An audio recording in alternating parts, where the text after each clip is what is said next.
Hi, this is Bill from the Upside of Downsizing. It's July 9th. I just got back from taking Yvonne to the airport. She's off to Germany for 3 weeks. So I'm going to need to keep myself busy with a lot of little projects, and one of these is going to be an oil change. I have a 2002 F-350 diesel, and the oil is in need of being changed. And the reason I'm doing the video, sure, there are plenty of them out there on YouTube to be found, but I have a couple buddies who have either owned, currently own, or in the process of buying trucks in this year range. A couple are diesel and one is not, but they've both shown a little skepticism about doing their own oil change, and I just want to show them how easy it is to do an oil change, and also how much money you can save by doing it yourself. So what I've got here is a 16 quart catch pan. A diesel, this 7.3 diesel does take 15 quarts of oil.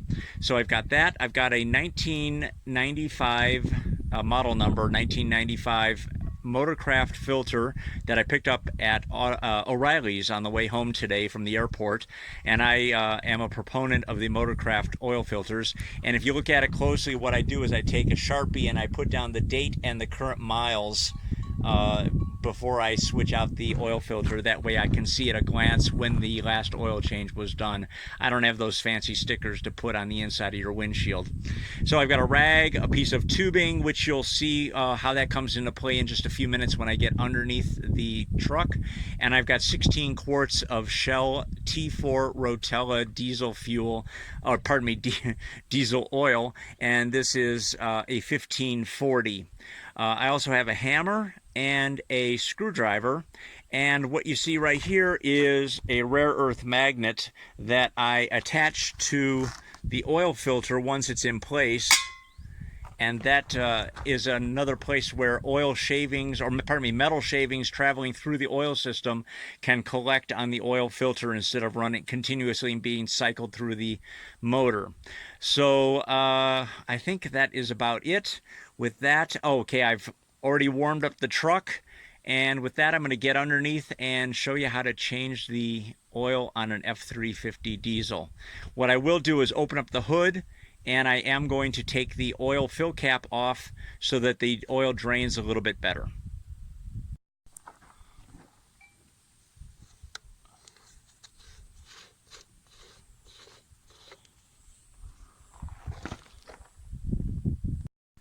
Okay, so I'm under the truck, and you can see that I have the old date and mileage written on the oil filter. I'm a little delinquent in getting it done. I try to get it changed. I try to change it every 5,000 miles. I'm at about 7,000 miles right now. And you'll see that I've replaced the drain plug, the original drain plug, with a valve made by a manufacturer called Fumoto. And you can get those on Amazon. They run about 25 bucks. And what it does is there's a lever on it that allows you to just throw the lever and oil will drain out. One of the dangers, or one of the mishaps that can happen when doing an oil change, is that you can strip that drain plug, and if you do that, you're in a world of hurt. You have to have the threads recut or put a new oil pan in. It's just a real mess. So by doing this carefully once, I'm able to forego that possible mishap. The only downside of it is, first of all, it's easy. You don't need to do anything, but you don't even need to, but I put a hose on here running down into the drain pan so that in case the wind is blowing, the oil won't go spattering everywhere. But the only downside is that it takes considerably longer to drain the oil. It's probably going to take a good 10 minutes for these 15 quarts to drain out, whereas with the regular standard drain plug, you're empty in just a couple of minutes. So I'm going to hook up the hose to it. First, I'm going to use my rag here and just wipe that down. It's a little dusty. There we go. And just take a piece of this hose, put it right on here. See if I can get that done one-handed. There we go. Good. The hose is a little bit too long, so I'm going to pull the knife out of my pocket and cut it a little shorter, and then we'll be good to go. Okay, I've got the hose connected, running down into my catch pan. And now on the back side of this valve is a lever that all I have to do is open and the oil begins to flow. There it is.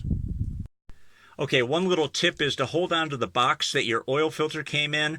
If you put the oil filter then in upside down, you can fill it with fresh oil before installing it, and that way it's pre-charged. And don't forget to put a coat of fresh oil around this rubber gasket before you do the installation. Okay, so using an old screwdriver and a hammer, I'm just going to punch 2 holes in the bottom of this old oil filter, just because it's full of oil. If you try to take it off with the oil in it, there's a lot of pressure still in there and suction. It makes it more difficult to remove, and also it just can turn into a real mess. So I've got the pan situated right below it. The oil is still draining from the tank, and I'm going to punch 2 holes in this and get this filter draining as well. Well, as you can see, one hole did the trick, and it's just going to drain into the pan and make it a lot easier to remove the old filter. I've got the fresh filter under the truck already, with filled with oil. It took about a good quart, maybe even a little bit more, to fill up that filter. And then once this is drained, I'll get the filter on, the new filter on, close up the valve and fill it up, and we'll be done. So I removed the hose from the Fumoto valve, and as you can see, it's just slowly dripping, so that chamber is empty. The filter is still draining, and I can now close the Fumoto valve right there, close that up, and change the filter, and then put in 15 quarts of fresh oil. Okay, the new oil filter has been installed, and of course, where I had previously written down the date, it wasn't, and mileage, it wasn't visible, so I had to rewrite it. And the old filter is sitting here in the drip pan, draining out. Don't forget to recycle your oil responsibly. O'Reilly's, AutoZone, all of those places will take old oil back free of charge, and O'Reilly's at least will take the filter as well. So just save a box, put it in a bag, whatever you have to do, and get it back to one of those locations for recycling. It's the right thing to do. So with all this buttoned up down here, oh, some people, there's always a debate going on. How tight should you tighten that filter? I put it on as tight as I can put it by hand. I do not use my oil filter wrench to tighten it down. It will tighten over time even further, and I don't want to have any problems getting it off, and I just will then, of course, check for any leakage a day or so after the oil change. But I've always done it that way. I put it on, I tighten it by hand, just as tight as I can get it, and then it's always been good to go. So the Fumoto valve is closed up, the filter is on. I can now go up top and put in 15 quarts of oil. Okay, I didn't want to have to crawl under here one more time, but I did forget to put my magnet on here. And what I do is I put it between the oil pan and the filter, just like that. And now it serves as double duty. It's going to take the shavings out of the oil traveling through the filter, and any shavings that might find inside the oil pan itself. So it's extremely heavy duty. I've had it on for at least 25,000 miles, all kinds of terrain, and it's not coming off. Okay, I hope you can hear me over the motor. I put in about 14 quarts of oil, and now I'm going to let the motor run for a minute, check the dipstick, and then top it off with the proper amount. Okay, it needed about another half a quart. I put that in. I'm going to close this up, check it one more time, and we should be good to go. The last thing I'll do is I'm going to make a note that I did an oil change on this date at this mileage. I use Carfax. Carfax offers an app for Android. I guess it's for iPhone as well. You'll have to check, but it allows you to monitor and keep track of your car maintenance, and also upload receipts and things. It's a great way to have all your receipts and all your information about your vehicle on your phone. and it'll also send you reminders when your next service is due. So I'll put that note into my Carfax maintenance app, and then I'll be good to go. Anyways, if you have any questions about this, you can see that the total cost, the oil was just under $13 a gallon. And I got it, believe it or not, at Home Depot. They had the best price available right now. So it's 13 bucks a gallon, and the filter was $9.99. And that was it. So 13 times, call it 4, is about $57, $56, and another 10, $66.